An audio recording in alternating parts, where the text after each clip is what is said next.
നാളെ ഏപ്രിൽ 5 ലോകം മുഴുവൻ സമാധാനത്തിൻ്റെയും സ്നേഹത്തിൻ്റെയും സന്ദേശവുമായിട്ട് ഈസ്റ്റർ ആഘോഷിക്കാൻ തയ്യാറെടുക്കുമ്പോൾ പക്ഷിമേശയിൽ വലിയൊരു ചോരപ്പുഴ ഒഴുകാൻ പോവുകയാണ് എന്ന് ഞാൻ പറഞ്ഞാൽ നിങ്ങൾ വിശ്വസിക്കുമോ? അതെ, കേൾക്കുമ്പോൾ ഭയം തോന്നാമെങ്കിലും അതാണ് സത്യം. ഈസ്റ്റർ ഞായറാഴ്ച ഇറാനിൽ അതിശക്തമായൊരു സൈനിക ആക്രമണം നടത്താൻ അമേരിക്ക ലക്ഷ്യമിടുന്നുണ്ട് എന്നുള്ള ഞെട്ടിക്കുന്ന വിവരങ്ങളാണ് ഇപ്പോൾ പുറത്തു വന്നുകൊണ്ടിരിക്കുന്നത്. ഇതിനുവേണ്ടി അമേരിക്കയുടെ കൂടുതൽ സൈനികരും സർവ്വസജ്ജരായിട്ടുള്ള പോർക്കപ്പലുകളും മിഡിൽ ഈസ്റ്റ് മേഖലയിലേക്ക് ഇരച്ചു കയറിക്കൊണ്ടിരിക്കുകയാണ്. ശത്രുക്കൾ അവധി ആഘോഷിക്കുന്ന അല്ലെങ്കിൽ ലോകം മുഴുവൻ പ്രാർത്ഥനയിലായിരിക്കുന്ന മതപരമായിട്ടുള്ള വിശേഷ ദിവസങ്ങളിൽ ആക്രമണം നടത്തുക എന്നത് ചരിത്രപരമായി തന്നെ അമേരിക്കയുടെയും ഇസ്രായേലിന്റെയും ഒരു സ്ഥിരം തന്ത്രമാണ്. ജനങ്ങൾ ഒട്ടും പ്രതീക്ഷിക്കാത്ത സമയത്ത് അവരുടെ മുകളിൽ ബോംബുകൾ വർഷിച്ച് ഭീതി വിതക്കുക എന്നതാണ് ഈ നീക്കത്തിന് പിന്നിലെ ലക്ഷ്യം.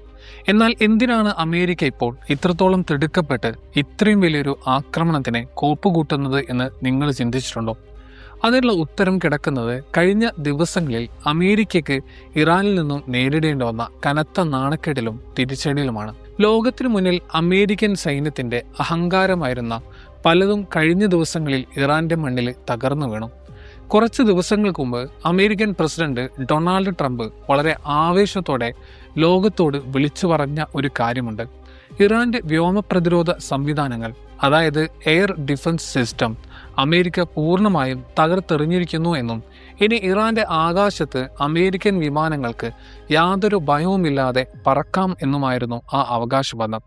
ഇറാൻ ഇനി തീർന്നു, അവർക്ക് പ്രതിരോധിക്കാൻ യാതൊരു ശേഷിയുമില്ല എന്ന് ലോകം മുഴുവൻ വിശ്വസിച്ചിരുന്ന ആ സമയത്താണ് അമേരിക്കയെ പോലും ഞെട്ടിച്ചുകൊണ്ട് ഇറാൻ ആ വലിയ പ്രഹരം നൽകിയത്.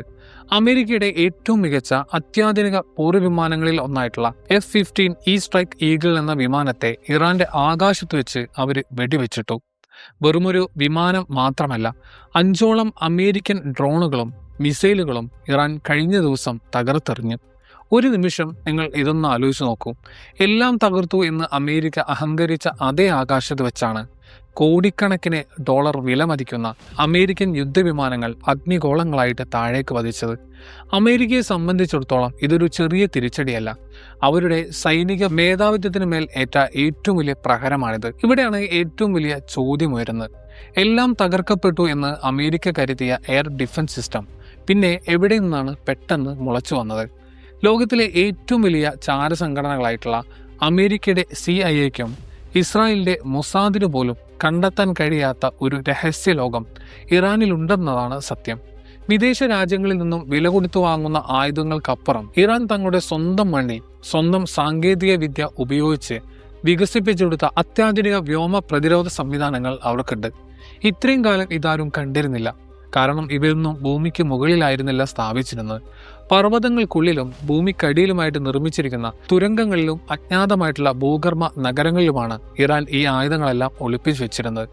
അമേരിക്കയുടെ അത്യാധുനിക സാറ്റലൈറ്റുകൾക്ക് പോലും ഈ ഭൂഗർഭ അറകൾക്കുള്ളിലേക്ക് കടന്നു ചെല്ലാനോ അവിടുത്തെ വിവരങ്ങൾ ചോർത്താനോ കഴിഞ്ഞില്ല. ശത്രുക്കൾ തങ്ങളുടെ ആകാശത്ത് ആധിപത്യം സ്ഥാപിച്ചു എന്ന് അഹങ്കരിച്ച് പറന്നിറങ്ങുന്ന ആ നിമിഷത്തിന് വേണ്ടിയിട്ട് ഇറാൻ കാത്തിരിക്കുകയായിരുന്നു. കൃത്യമായ സമയത്ത് ആർക്കും ഒരു സൂചനയും നൽകാതെ ഭൂമിക്കടിയിൽ നിന്നും ഈ മിസൈലുകൾ അമേരിക്കൻ വിമാനങ്ങൾക്ക് നേരെ പാഞ്ഞെടുത്തു.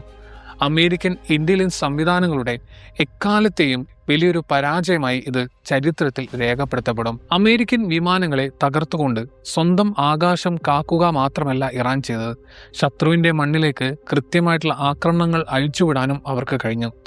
ഇസ്രായേലിന്റെ ഹൃദയഭാഗങ്ങളായിട്ടുള്ള നെഗബ്, ബീർഷെബെ തുടങ്ങിയ പ്രദേശങ്ങളിൽ ഇറാന്റെ മിസൈലുകൾ തീമഴയായിട്ട് പെയ്തിറങ്ങി. വെറുതെ എവിടെയെങ്കിലും ബോംബിടുകയായിരുന്നില്ല, മറിച്ച് ഇസ്രായേലിന്റെ തന്ത്രപ്രധാനമായിട്ടുള്ള കേന്ദ്രങ്ങൾ നോക്കിയാണ് അവർ ആക്രമിച്ചത്.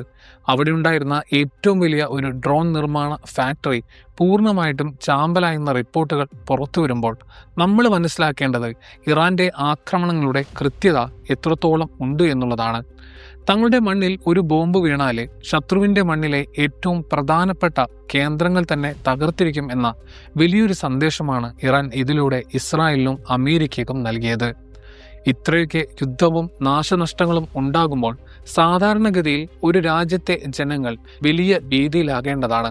ജീവൻ രക്ഷിക്കാൻ വേണ്ടി പലായനം ചെയ്യുകയോ സർക്കാരിനെതിരെ തിരിയുകയോ ഒക്കെയാണ് നമ്മൾ പല രാജ്യങ്ങളിലും കണ്ടിട്ടുള്ളത്. എന്നാൽ ഇറാനിൽ ഇപ്പോൾ സംഭവിച്ചുകൊണ്ടിരിക്കുന്നത് ലോകത്തെ മുഴുവൻ അത്ഭുതപ്പെടുത്തുന്ന കാര്യങ്ങളാണ്.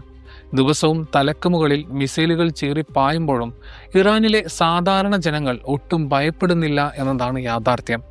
ജീവൻ ഭയന്ന് ഓടി ഒളിക്കുന്നതിന് പകരം അവർ തങ്ങളുടെ രാജ്യത്തിന് വേണ്ടി തെരുവിലേക്ക് ഇറങ്ങുകയാണ്. ഇതിൽ ഏറ്റവും അത്ഭുതപ്പെടുത്തുന്ന കാര്യം, വിദേശങ്ങളിൽ സുരക്ഷിതരായിട്ട് ജോലി ചെയ്തിരുന്ന പല ഇറാൻ പൗരന്മാരും ഇപ്പോൾ തിരികെ തങ്ങളുടെ മാതൃരാജ്യത്തേക്ക് വന്നുകൊണ്ടിരിക്കുകയാണ് എന്നതാണ്.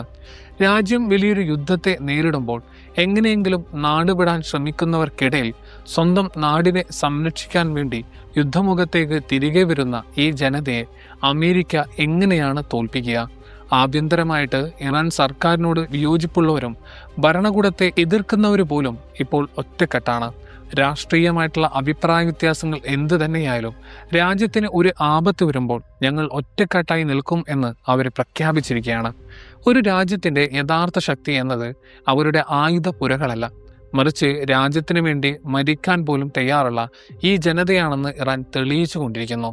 ജനങ്ങളുടെ ഈ അത്ഭുതപൂർവ്വമായിട്ടുള്ള പിന്തുണ തന്നെയാണ് ഇറാൻ ഭരണകൂടത്തിന് വലിയ തീരുമാനങ്ങൾ എടുക്കാൻ കരുത്ത് നൽകുന്നത്. ഇതിൻ്റെ ഏറ്റവും വലിയ ഉദാഹരണമാണ് പാകിസ്ഥാനിൽ വെച്ച് നടത്താനിരുന്ന സമാധാന ചർച്ചകളിൽ നിന്നുള്ള ഇറാന്റെ അപ്രതീക്ഷിതമായിട്ടുള്ള പിന്മാറ്റം.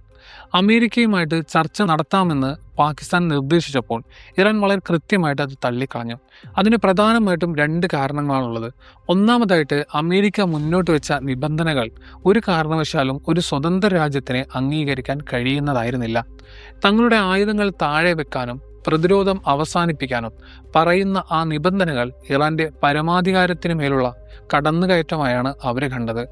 രണ്ടാമത്തെ കാര്യം അതിലും ഗൗരവമുള്ളതാണ്. 48 മണിക്കൂർ നേരത്തേക്ക് ഒരു വെടിനിർത്തൽ പ്രഖ്യാപിക്കാം എന്നായിരുന്നു അമേരിക്കയുടെ വാഗ്ദാനം. എന്നാൽ ഇതൊരു വലിയ ചതിയാണെന്ന് ഇറാൻ കൃത്യമായിട്ട് തിരിച്ചറിഞ്ഞു. ഈ വെടിനിർത്തൽ സമയത്ത് യുദ്ധം നിർത്തിവെച്ച് തങ്ങൾ സമാധാനമായിരിക്കുമ്പോൾ തങ്ങളുടെ ഉന്നത നേതാക്കളെ ലക്ഷ്യം വെച്ച് അമേരിക്കൻ ചാരന്മാരെ വധശ്രമം നടത്തിയേക്കുമെന്ന് ഇറാൻ ഭയന്നു. മാത്രമല്ല, കൂടുതൽ സൈന്യത്തെയും ആയുധങ്ങളെയും യുദ്ധമുഖത്തേക്ക് എത്തിക്കാൻ അമേരിക്ക ചോദിച്ചു വാങ്ങിയ സമയമാണ് ഈ 48 മണിക്കൂർ എന്നും അവർക്കറിയാമായിരുന്നു. അതുകൊണ്ട് തന്നെ ചതിക്കുഴികൾ നിറഞ്ഞ ആ സമാധാന ചർച്ചകളിൽ പങ്കെടുക്കേണ്ടതില്ല എന്ന് ഇറാൻ ഉറപ്പിച്ച് തീരുമാനിച്ചു. ഇറാന്റെ ഈ ശക്തമായിട്ടുള്ള നിലപാടുകളും അമേരിക്കൻ സൈന്യത്തിന് ഏറ്റ തിരിച്ചടികളും അന്താരാഷ്ട്ര തലത്തിൽ വലിയ മാറ്റങ്ങളാണ് ഉണ്ടാക്കിക്കൊണ്ടിരിക്കുന്നത്. ഇത്രയും കാലം അമേരിക്ക എന്തു പറഞ്ഞാലും അത് തലകുലുക്കി സമ്മതിച്ചിരുന്ന യൂറോപ്യൻ രാജ്യങ്ങൾ പോലും ഇപ്പോൾ രണ്ടാമതൊന്ന് ചിന്തിക്കാൻ തുടങ്ങിയിരിക്കുന്നു.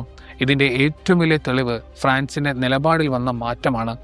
ഐക്യരാഷ്ട്രസഭയുടെ സുരക്ഷാ സമിതിയിൽ ഇറാനെതിരെ അമേരിക്ക കൊണ്ടുവന്ന ഒരു പ്രധാനപ്പെട്ട പ്രമേയത്തെ ഫ്രാൻസ് എതിർത്ത് വോട്ട് ചെയ്തു. ഇത് അമേരിക്കയെ സംബന്ധിച്ചിടത്തോളം വലിയൊരു ഇരുട്ടടിയായിരുന്നു. എന്തു വന്നാലും തങ്ങളുടെ കൂടെ നിൽക്കുമെന്ന് കരുതിയ ഫ്രാൻസ് പോലൊരു രാജ്യം അമേരിക്കയെ പിന്തുണക്കാൻ മടിക്കുന്നത് ലോക രാഷ്ട്രീയത്തിലെ വലിയൊരു മാറ്റത്തിൻ്റെ സൂചന തന്നെയാണ്. ലോകരാജ്യങ്ങൾക്കിടയിൽ അമേരിക്കയുടെ വിശ്വാസ്യത വലിയ തോതിൽ നഷ്ടപ്പെട്ടിരിക്കുന്നു. സ്വന്തം താല്പര്യങ്ങൾക്ക് വേണ്ടി മാത്രമാണ് അമേരിക്ക യുദ്ധം ചെയ്യുന്നതെന്നും ഇറാനെ വെറുതെ പ്രകോപിപ്പിക്കുകയാണ് എന്നും പല രാജ്യങ്ങളും മനസ്സിലാക്കി തുടങ്ങിയിരിക്കുന്നു.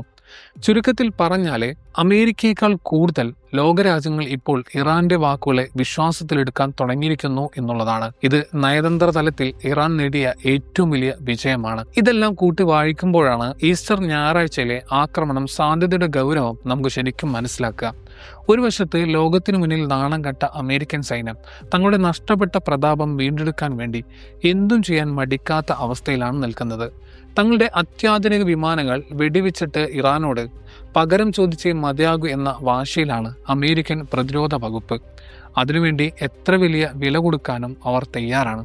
മറുവശത്ത് അമേരിക്കയുടെ ഏത് നീക്കത്തെയും നേരിടാൻ തയ്യാറായി ഭൂഗർഭ അറകളിൽ മിസൈലുകൾ സജ്ജമാക്കി ഇറാൻ കാത്തിരിക്കുകയാണ്.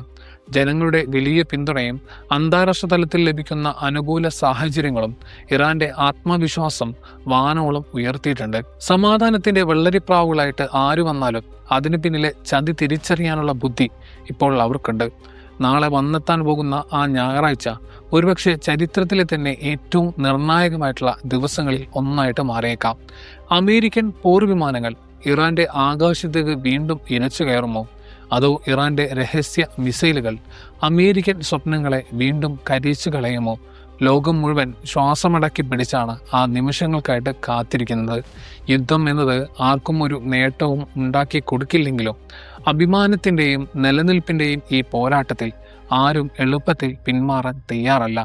പശ്ചിമേഷ്യയിലെ ഈ മണലാരണ്യത്തിൽ ഇനി വീഴാൻ പോകുന്ന ഓരോ തുള്ളി ചോരയും ലോകത്തിൻ്റെ മുഴുവൻ സാമ്പത്തിക സന്തുലിതാവസ്ഥയും സമാധാനത്തെയും കൂടിയാണ് ബാധിക്കാൻ പോകുന്നത്. എന്തായാലും വരും മണിക്കൂറുകൾ ലോകത്തിന് നൽകാൻ പോകുന്ന വാർത്തകൾ സമാധാനത്തിൻ്റെതാകില്ല എന്ന് നമുക്ക് ഉറപ്പിക്കാം.